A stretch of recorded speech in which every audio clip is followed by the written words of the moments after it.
I'm talking today about making decisions as a private practice owner, or if you're thinking about venturing into private practice. What I've seen today is three main options for people who are considering private practice, and they look like private practice, running a solo show or a solo shop, agency work or joining a group private practice or a group practice, and then therapy apps. These have been popping up over the last few years. I chose social work. I get bored pretty easily. I get antsy. I get ready to do something new. And so when I was considering going back to grad school, I originally thought oh, I want to go and get my PhD in sociology and teach and do research and write books and whatnot. But I realized I don't want to be in academia forever. I have no interest in spending 7+ years of going down the rabbit hole of getting my PhD and dealing with the ivory tower politics. So I was a server and I told myself I'll apply for one MSW program. If I get in, then it's meant to be. I will go and get my MSW, my master's in social work. And if I don't, I'll figure something else out. So I applied, I got into the University of Michigan and did my social work program. But the reason I chose social work is because it's so varied in the different career paths you can take. I think a lot of people automatically stereotype social workers as people who are doing foster care placement or doing child protective services visits. And yes, social workers do work in those fields, but they also work as patient advocates in healthcare systems. They do school social work. They can take the path that I've taken, which is therapy. They can do case management. They can run nonprofits. There are so many different options for social workers, which is why I ended up choosing social work as a career. So when it came time for me, after being in a more traditional social work job, I knew I wanted to do private practice, but I wasn't sure which avenue I wanted to take. I ended up joining a group practice, which I loved. They were incredibly supportive, incredibly collaborative, and it was a great way for me to kind of get a sense of how to run a business and what I did want and didn't want in my practice. And I eventually moved on from group practice to doing what I do now as a solo provider at Mind Money Balance. But I don't think all group practices are bad. I think in the online coaching space, there's a lot of noise about leaving agencies and leaving group practices. But I think they're a great option for a lot of people. Anyway, let's shift into what we're talking about today, which is if you are considering branching out and doing private practice, what do you need to be thinking about in terms of running a solo shop like I do, joining a group practice or an agency, or the therapy apps? Obviously, I'm biased because this is my my platform, my podcast. So I'm going to share with you what I think about each of these three. But at the end of the day, you have to do what's best for you. And I just want to share some things to consider as you're going down the road. So let's first start out with agency work or group practice. The pros of being at a group practice or an agency, in my opinion, are numerous.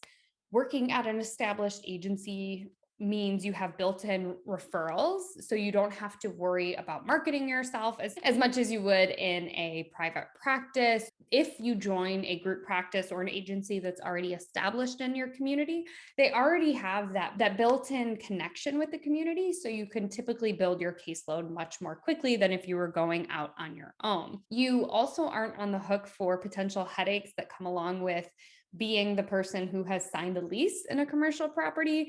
So for example, if the kitchen sink starts leaking or the Wi-Fi is a nightmare, you don't have to be the person to troubleshoot it. Somebody else in that group practice is usually assigned to connecting with the property manager and troubleshooting those things. And there's often a built-in administrative assistant or admin help. That might look like them helping to onboard you into their electronic health record. It might look like somebody who actually answers the phones and assigns clients to people based on what they say. So you have some additional administrative support, and often you have additional billing support, meaning you don't have to be super in the weeds about collecting copays and insurances and billing, you typically have somebody who can help you out there.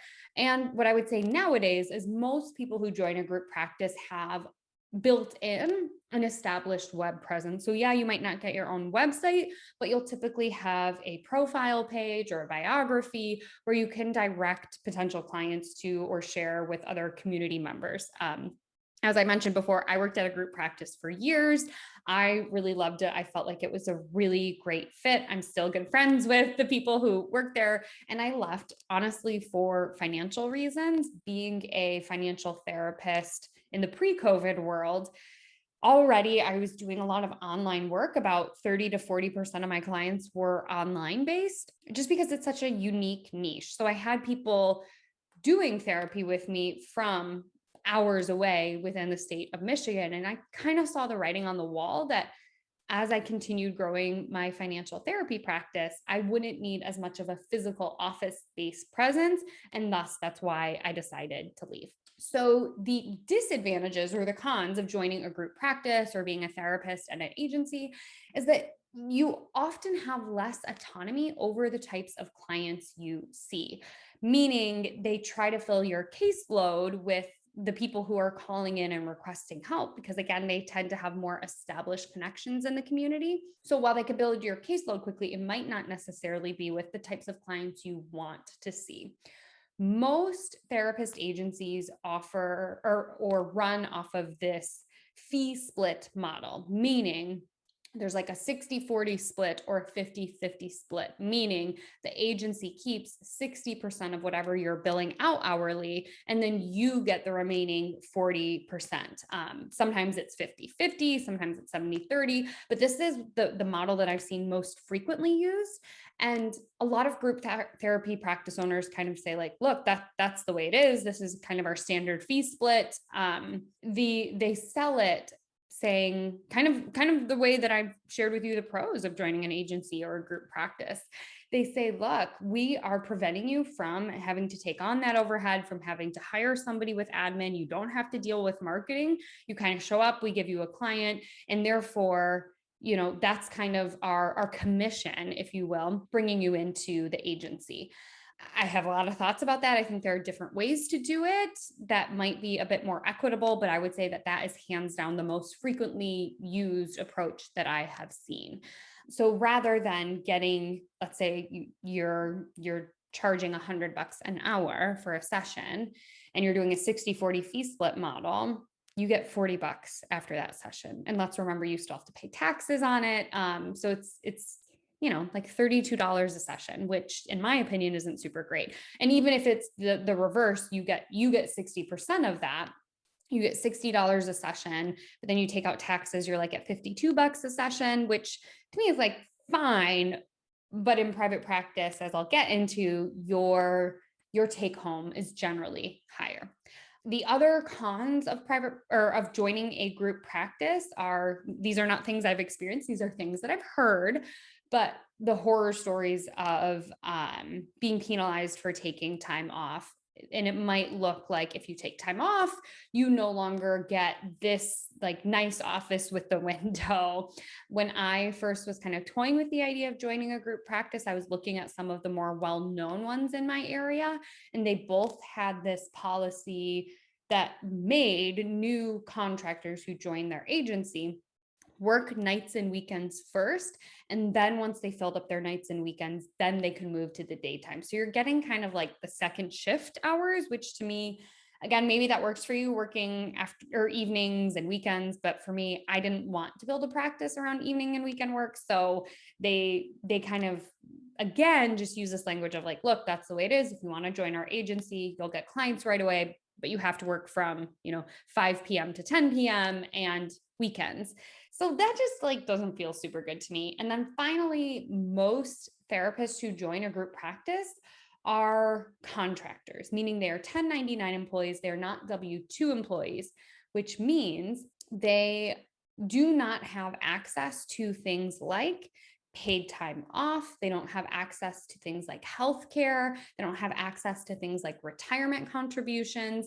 And as a 1099, what you might not know is that they actually can't mandate what hours you work, but a lot of group therapy agencies kind of operate under this model of you have to be here such and such days for such and such hours. So you're not getting some of the amenities that you would be getting if you were an employee, right? An employee means that you are entitled to some of those other benefits that you just don't get. So the way that I often see this used from group practice owners is like, look, we pay you $60 an hour at the end of the day, which is way better than you could get at like joining a hospital, right? They probably pay you $20 an hour, but what they're not including is that $20 an hour social work job or therapy job probably includes paid time off, sick leave, access to health insurance, retirement contributions, things like that. So it looks better at an hourly rate, but those fringe benefits that are offered in traditional employment are missing from group agencies. So to summarize it, the pros of joining an agency or group practice are a built-in referral network. There are colleagues, which can be super helpful, administrative support, and a lower risk tolerant or lower risk factor if you get anxious about taking on risks. The cons are that you have a less say over the hours you work, the types of clients you see. You don't get the types of benefits you would if you were a traditional W-2 employee. And the other thing I didn't mention, but I think is worth mentioning, is you have like little to no creative control. If they have a janky website, like you're just stuck with the janky website. You don't get to really showcase your personality in the way that you can in another way. All right, moving on to therapy apps. At the time of this recording, there are so many therapy apps coming out, like Talkspace, BetterHelp. I just saw one the other day called Lemonade, and I'm sure by the time this hits the waves, the airwaves, is that the thing? The sound waves? I don't know. There will be more. I'm super, super biased here because I don't think there are a ton of pros of joining these. So I have pulled from what these therapy app websites say their benefits are to their therapists who join. So they say the benefits are work flexibility, the ability to focus on the clinical part of therapy because you're not doing the marketing, no business overhead, and a supportive clinical community. So that's what they say. Again, I'm super biased, but that's what they say the perks are. The disadvantages here of being a therapist on an online app-based platform is that they woefully underpay, in my opinion, their therapists. Most therapists have to sign NDAs where they can't disclose how much money they are earning. But info I've gathered from places like Reddit, word of mouth from my friends who joined the apps, and other sources have essentially told me, look, the hourly rate ends up being in the $18 to $30 an hour range. But it's tricky to nail down how much they're actually being paid because oftentimes they are rewarded. If you are contracting yourself as a therapist for these apps, you are rewarded for quick responses, and they prioritize texting as the primary form of therapy. So this is where it's really hard to be objective, but they promise this flexibility, this work-life balance. But the way to make the type of money closer to that $30 an hour range is to be working a lot and to respond quickly. And that's really frustrating for me because in the therapeutic relationship, in my mind, the goal is not that the client ends up relying on me for everything. The goal is that we work together in a boundaried way to help them gain skills and tools so they don't need me at the end of the day. My goal is to unemploy myself from working with my clients, meaning in our work together, however long that time period is, at the end of our work together, they are able to engage in the world on their own, and they have the skills and tools and resources that they need, that they don't need quick access to me. So like the quick texting and quick responding to me can, especially if you have a client who has anxiety or OCD, in my opinion, that can reinforce some of those anxious thoughts and feelings or those obsessive tendencies. Whereas in traditional psychotherapy, we put up more boundaries around that so that they can, again, with coping skills that you've infused in your work with them, they can cope with that discomfort of not being able to reach you 24/7, right? So these apps really are hard for me as a person who obviously talks about money. I'm a financial therapist. They treat therapists as side hustlers. And I don't like that because most therapists have at least 6 years of school, right? They've got 4 years of undergrad, 2 years of a grad program. They have 2+ years of supervised internship and hours. They have to pass their boards and they have to maintain their clinical licensure. So this is not a side hustle to me, meaning I don't think that saying, oh, yes, you are a mid-level or higher healthcare provider, but I just need you available on text. Like I did not go to school and maintain my licensure so that I could treat my profession as an on the side hobby. Does that make sense? And the other thing that's hard for me is that I'm a big podcast fan. I cannot listen to a podcast these days without there being an ad for BetterHelp, Talkspace, Lemonade, or without them having a huge celebrity endorsement. And these apps are everywhere because they're funded by venture capitalists who are funneling a lot of money into marketing and these celebrity partnerships on the guise of improving mental health care. But what we know about therapy is that you can have the most highly qualified therapist, but at the end of the day, what moves the needle in terms of client outcome is the fit between the client and the therapist and the rapport between the client and therapist. And I do agree that some people have such high anxiety or have life situations where it is really hard to carve out an hour for therapy. I don't disagree with that, but I don't think that text-based services is really psychotherapy. I think text has a great space in psychotherapy as like a quick, hey, I'm running late. Like, I think that's a fine way to use text, or, hey, I need to schedule another session tomorrow. Fine. But I don't think that having your therapist kind of in your back pocket everywhere you go is appropriate. And they funnel all of this money to celebrity endorsements and to advertising to try and say like, hey, we are all about mental health care. And what I recently learned, which literally jaw hit the floor, I was listening to one of my friends' podcasts, the Modern Therapist Survival Guide podcast with Katie Vernoy and Kurt Widhelm. And they had on the founder of Therapy Den, Jeff Gunther. And Jeff shared how he was approached by the founder of BetterHelp to partner with them. And what he learned was that these apps take client data and sell it to Google, Facebook, and Pinterest so that advertisers can learn more about you and when you are struggling or most in need of help. I don't know how they legally can do that. My guess is that they got around HIPAA, which is the law that mandates that your health information stay private. I think they got around HIPAA by de-identifying the patient information and selling it as like bundled de-identified information to advertisers. But essentially what they are doing is they're saying like, hey, from midnight to 3 a.m., there are a lot of people on the East Coast texting their therapist saying they're feeling really low. Hey, advertisers, what are things that you can do that maybe you could sell to them from midnight to 3 a.m. that would make them feel good, like that feels like you're speaking to them. So that totally grossed me out. For me, it's illegal, not to mention highly unethical for me to tell anything about my clients to anybody else unless I'm worried about their safety or that they are going to harm somebody else. So I am just stunned that these therapy apps are getting away with it. And I don't remember where I heard this, but essentially, like, if you are using a service that is free or is way cheaper than market rate, you are the product. So when we use apps like Facebook, Instagram, Pinterest, and they're free to us, the reason they're free to us is because at the end of the day, the software is tracking our moves and selling our moves to advertisers. We sign that we agree to that when we agree to those terms and policies.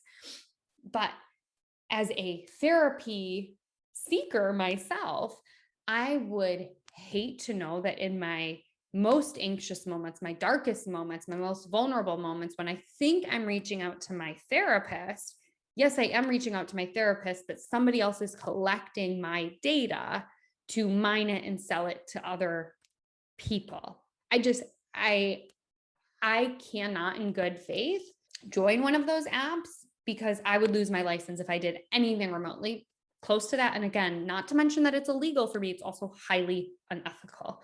So when I heard Jeff talk about that, I was like, just floored, right? So again, if there is something that used to cost a lot of money and is now no longer a lot of money, the reason is that you are probably the product. Just like we've seen with like Uber and Lyft, those were subsidized by venture capitalists for years and years, which is why they were so cheap. Now that venture capital funding is running out, and we've seen, of course, the costs go up, and people are going back to using things like buses and cabs and things like that because Lyft and Uber really can't compete anymore. So anyway, all that to say, let me wrap up the pros and cons of these therapy apps. So reportedly, the pros are no overhead. You don't have to market.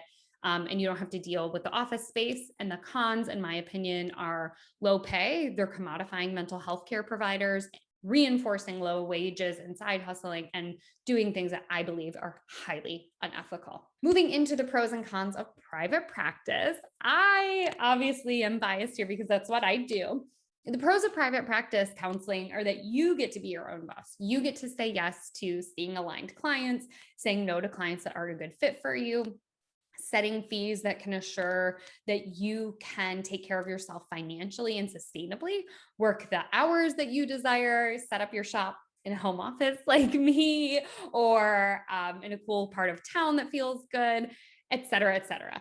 I think there are so many pros to being an entrepreneurial therapist. I love getting to tap into the creative side of my mind by writing like the copy on my website, by writing email newsletters, by doing podcasts, Instagram lives, stuff like that. And as a private practice owner, I get full transparency over what's happening in my business. I get to be the CEO, I get to be the CFO, and I get to be the head of marketing. And as you can probably imagine, those are also like the disadvantages, is that there is a lot of stuff to do. If it sounds like, wow, CEO, CFO, COO, and the head of marketing is a lot, it is, which is why I typically recommend once you kind of get in a groove as a private practice owner, you get additional help in your practice. And that might look like just increasing the type of electronic health record you have. Like I pay for one that includes scheduling and billing help, right? Like that makes my life so much easier. I didn't have to hire somebody to help me, but I'm not trying to cobble together an electronic health record. I'm also a fan of bringing on a virtual assistant or a billing specialist to help lighten your load. I also know where my zone of expertise is when I tap out and get help. I've shouted out Christy of Therapy SEO and Monica of Hold Space Creative a number of times here, but I really cannot speak highly enough of them and their work in that they've helped me. Christy has helped me with SEO to make sure that my website is attracting new and aligned clients, and Monica of Hold Space Creative has helped me with the template and the words on my website so that when they land on my website from the SEO that Christy's helped me with, it's easy to navigate, it's beautiful, it's hard working. So I'm all about getting help on your team, even if as a solo practice shop, like you're a team of one. Like I wrote a guest blog post over on Monica's blog about when to hire out or invest in additional help in private practice. If you're feeling burdened by the administrative side of things, it's at the end of a blog post on the 6 money beliefs that lead to therapist burnout. I will link it here and you can go check it out over there. The cons really is that it can be really hard to separate. Like it's really hard, in my opinion, to create a work-life separation when you are doing all of the things and wearing all of the hats. Like last year in 2020, I only took off 8 days for my private practice, not because I needed to work that much, but because I didn't have somebody saying like, Lindsay, maybe you shouldn't be working all the time. I vowed never to do that again at the time of this recording. I'm halfway into the year. I've already taken off 8 days and I plan to take off another 12 to 13 days. So I'll have over a month off in my practice.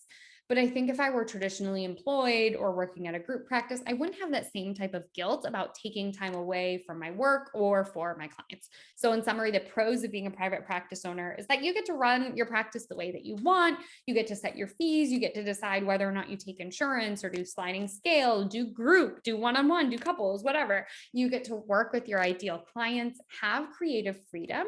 But the cons are that it can be lonely, it can be harder to create boundaries, and there is more startup labor. So, deciding how you want to engage in private practice is definitely a personal decision. I'm obviously against Ubering out yourself on those therapy app platforms, but for some people, they might be in a situation where they literally can only work Tuesday and Thursday evenings. Enjoying an app like that for them is generating a little bit of income. It's keeping their clinical skills sharp, and it's enough for them, and it feels good. So no shade to the people who it is working out for them, right? I told you I'm sharing my very biased opinions here. Anyway, let's think about questions you can ask yourself as you decide between joining an agency, going all in on your own private practice, or joining a therapy app. I think it's worthwhile to journal on, how do you like to work? So I guess the question, if we were journaling it, is, how do I like to work? Do I like to work alone with a lot of autonomy? Do I prefer a lot of oversight and scaffolding? Then I would shift into, how comfortable am I telling others what I'm doing for a living? Can I work on being in my growth zone when it comes to marketing my work? And I think that question is so important, because as therapists who go into private practice, we do have to tell people what we do for a living. So how comfortable are you sharing with others what you do for a living? And then the third thing I would think about is, how important is flexibility for me? Am I really comfortable setting my own vacation schedule? Do I trust myself that I can honor my energetic needs in my practice? And then I would say, underneath, or these three questions really are housed underneath a big one for me, which is, which one of these three options will provide me with the most financial stability for the type of life that I need to live? So those are the pros and cons, in my opinion, of joining a group practice, of joining the therapy apps, or of doing your own private practice. I want to let you know that if you are a private practice provider who is doing your private practice on the side of something else, on the side of hospital work, on the side of an agency, on the side of school social work, I would like to let you know that I am running a workshop on Monday, July 19th at 5 p.m. Eastern, helping you take your private practice from on the side to full time. It's a 1-hour workshop. It is pitch free, sleaze free. I would love to invite you to join me. Everybody who joins will get a copy of the recording if you can't attend live, or if you just want to be fully present and don't want to take copious notes, don't worry, I've got you there. You can learn more about registering for that at the link in my bio. But I'm such a huge proponent of taking your practice full time if that feels good for you. And I love an on the side approach. That's how I started out my private practice. It took me, I think, 8 months of like keeping my practice on the side before I really went in on it. So you're not alone if that's what you're doing. I think sometimes we can feel really judged when we go onto the interwebs and there's all these therapy coaches talking about, like, go bigger, but go home, jump right in, 3x your prices, open your private practice today. And it's like, yeah, maybe, but also, like, we're humans, and sometimes it just feels better for us to slowly take our steps towards moving our practice full time. So if you're in that space of thinking about moving it full time, or you want some help moving it full time, in the workshop, I'll break down what kind of money you need to kind of be thinking about replacing when you move from on the side to full time, some of the mindset shifts you need as you take your practice from on the side to full time, and then also thinking about the dreaded M word, thinking about marketing your services in a way that feel good to you and won't burn you out. So again, if you want to join me in that, I will be linking to it below. And if you're watching this on Instagram or YouTube, hi, it will be either in my bio if you're on Instagram, or in the show notes if you are on YouTube. Thanks so much. I will see you next time.